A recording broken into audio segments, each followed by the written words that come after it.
Bonjour, aujourd'hui correction d'exercice sur le chapitre formation d'un prix.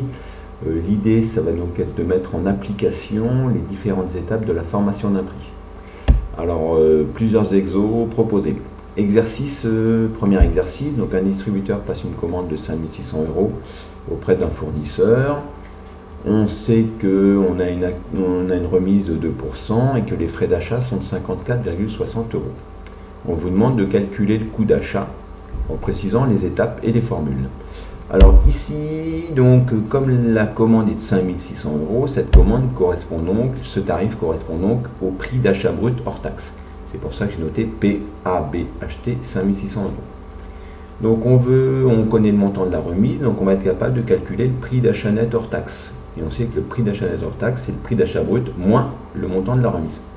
Donc je calcule le montant de la remise, 2% du prix d'achat brut, 5 600 fois 2%, 112 €.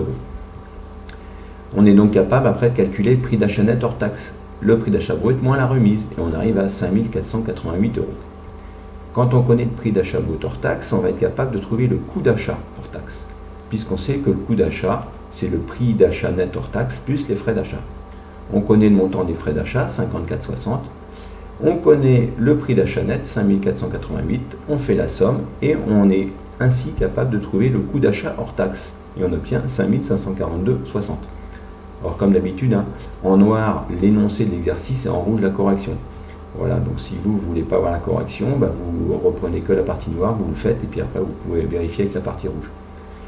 Une fois qu'on connaît le coût d'achat, nous, on a comme info qu'il y a une marge qui va s'ajouter et la TVA. On connaît le montant de la marge, 2500, et on connaît le taux de TVA.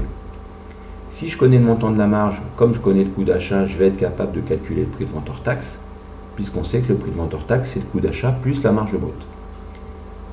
Coût d'achat 5 542,60, marge brute 2500, on obtient le prix de vente hors taxe. Après, on n'a plus qu'à calculer le montant de la TVA, on sait que c'est 20% du prix de vente hors taxe, vous avez le montant ici. On ajoute et on trouve le PVTTC 9651,12. Voilà pour ce premier exercice. Deuxième exercice, même idée. Donc là, on a un prix de vente hors taxe, on connaît le taux de TVA, on veut le prix de vente TTC. Maintenant, on connaît la méthode. Je détermine tout d'abord le montant de la TVA. Ici, le taux de TVA étant de 20%, 20% de 89.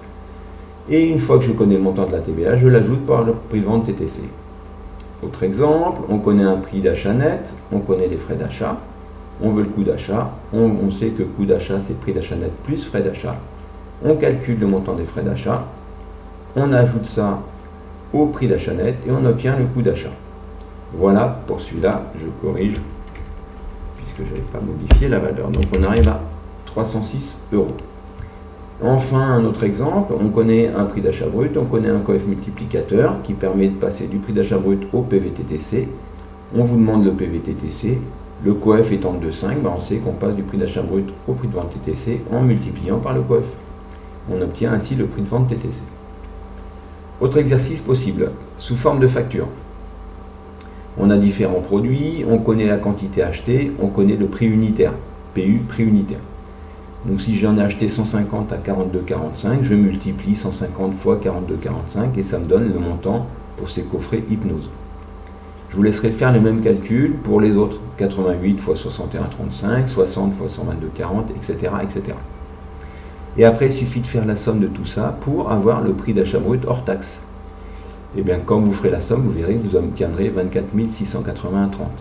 Après, montant de la remise, l'info là ici, la remise est de 0,5%.